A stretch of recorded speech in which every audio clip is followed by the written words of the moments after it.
Ketenagakerjaan menjadi salah satu concern utama dalam hal menjalankan pembangunan. Di Indonesia sendiri, hal-hal yang berhubungan dengan ketenagakerjaan telah diatur dalam sebuah aturan hukum yang bernama Hukum Ketenagakerjaan. Tidak ada pengertian yang autentik mengenai hukum ketenagakerjaan. Dengan begitu dapat kita tinjau melalui dua kata, yaitu hukum dan ketenagakerjaan.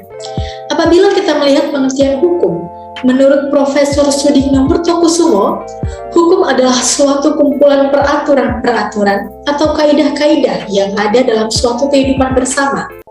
Sedangkan pengertian ketenagakerjaan yang diperoleh dari Undang-Undang Nomor 13 Tahun 2003 adalah segala hal yang berhubungan dengan tenaga kerja pada waktu sebelum, selama, dan sesudah masa kerja.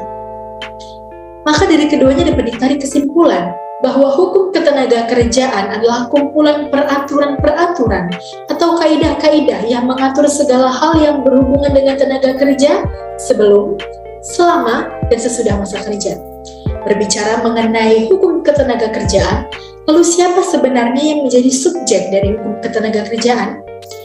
Mengacu pada Undang-Undang Nomor 13 Tahun 2003 yang menjadi pihak-pihak dari hukum ketenagakerjaan yang pertama adalah pekerja atau buruh.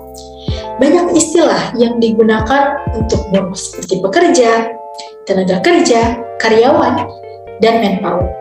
Istilah buruh merupakan peninggalan di zaman feodal di mana orang melakukan pekerjaan tangan atau pekerjaan kasar seperti kuli, tukang yang melakukan pekerjaan berat dan kotor, atau yang lebih dikenal dengan nama blue collar. Untuk istilah tenaga kerja dan pekerja dapat dijumpai dalam Undang-Undang Ketenagakerjaan Nomor 13 Tahun 2003.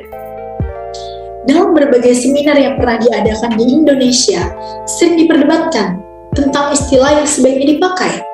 Apakah istilah buruh, tenaga kerja, atau pekerja? Namun belum ada kesatuan pendapat mengenai hal ini. Sementara itu, Departemen Tenaga Kerja dan Transmigrasi menggunakan istilah pekerja untuk mengganti istilah buruh. Menurut saya sendiri, sebaiknya dipergunakan istilah tenaga kerja, karena didukung oleh undang-undang yang menaunginya, yaitu Undang-Undang Nomor 13 Tahun 2003 yang juga dikenal dengan nama Undang-Undang Ketenagakerjaan.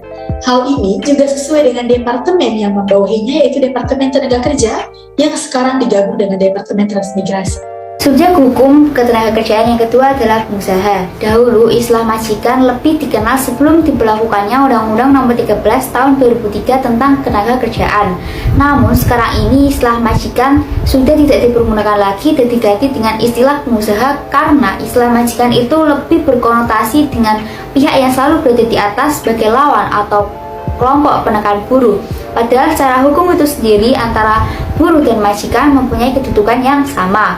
Menurut Pasal 1 Ayat 5 Undang-Undang Nomor 13 Tahun 2003, yang dimaksud dengan pengusaha adalah orang, perseorangan, persekutuan atau badan hukum yang menjalankan suatu perusahaan milik sendiri, bisa juga orang, perseorangan, persekutuan atau badan hukum yang secara berdiri sendiri menjalankan perusahaan yang bukan miliknya, ataupun juga orang, perseorangan, persekutuan atau badan hukum yang berada di Indonesia mewakili perusahaan yang sebagaimana dimaksud sebelumnya yang berkedudukan di luar wilayah Indonesia. Jadi dapat diambil kesimpulan bahwa pengusaha itu merupakan seseorang yang menjalankan suatu perusahaan dengan memberikan pekerjaan kepada orang lain dan memberikan imbalan dalam bentuk upah atas pekerjaan yang telah dilakukan oleh si pekerja atau buruh. Yang ketiga adalah serikat pekerja atau buruh. Menurut Pasal 1 Ayat 1 Undang-Undang Nomor 21 Tahun 2000, serikat pekerja atau buruh adalah suatu organisasi yang dibentuk oleh, dari, dan untuk pekerja atau buruh yang bersifat bebas, terbuka, mandiri, demokratis, serta bertanggung jawab guna memperjuangkan, membela, melindungi hak dan kepentingan dari pekerja atau buruh serta meningkatkan kesejahteraan bagi pekerja atau buruh. Dalam Pasal 104 Ayat 1 Undang-Undang Nomor 13 Tahun 2003 juga disebutkan bahwa setiap pekerja atau buruh itu berhak membentuk dan menjadi anggota dari serikat pekerja atau buruh. Yang terakhir adalah asosiasi pengusaha. Asosiasi pengusaha merupakan kumpulan atau gabungan dari beberapa orang, persekutuan atau badan hukum yang memiliki suatu perusahaan, baik itu milik sendiri ataupun milik orang lain, ataupun juga yang berkedudukan di luar wilayah Indonesia. Contoh dari asosiasi pengusaha diantaranya adalah Kamar Dagang dan Industri Indonesia atau bisa disingkat KAPindo, yang berfungsi sebagai wadah bagi pengusaha Indonesia yang bergerak di sektor perekonomian. Dan juga ada Asosiasi Pengusaha Indonesia atau bisa disingkat APindo, yang merupakan sebuah organisasi khusus untuk menangani masalah yang berkaitan dengan ketenaga kerjaan. Terakhir, yang kelima adalah pemerintah yang hadir sebagai penengah antara pengusaha dengan pekerja atau buruh. Pemerintah dalam hal ini memiliki beberapa fungsi. Yang pertama, ada fungsi pembinaan yang dilakukan dengan memberikan pembinaan terhadap unsur-unsur ketenaga kerjaan yang mengikutsertakan organisasi pengusaha, serikat pekerja atau buruh, atau organisasi profesi yang terkait. Yang kedua, ada fungsi pengawasan yang dilakukan dengan mengawasi pelaksanaan ketentuan-ketentuan hukum ketenaga kerjaan. Dan yang ketiga, ada fungsi penyidikan yang dilakukan dengan menunjuk badan-badan yang berwenang untuk melakukan pemeriksaan atas laporan tindak pidana ketenaga kerjaan. Selain subjek hukumnya, terdapat pula asas-asas yang menjadi landasan ditegakkannya hukum ketenaga kerjaan yang mengacu pada Pancasila sebagai landasan filosofisnya, UUD NRI tahun 1945 sebagai landasan konstitusionalnya, dan peraturan perundang-undangan di bawahnya seperti UU nomor 13 tahun 2003 mengenai ketenaga kerjaan. Asas-asas hukum ketenaga kerjaan yaitu 1. Asas manfaat. Asas ini menunjukkan bahwa manfaat harus didapatkan oleh semua pihak, baik bagi buruh, pengusaha, pemerintah, maupun masyarakat. 2.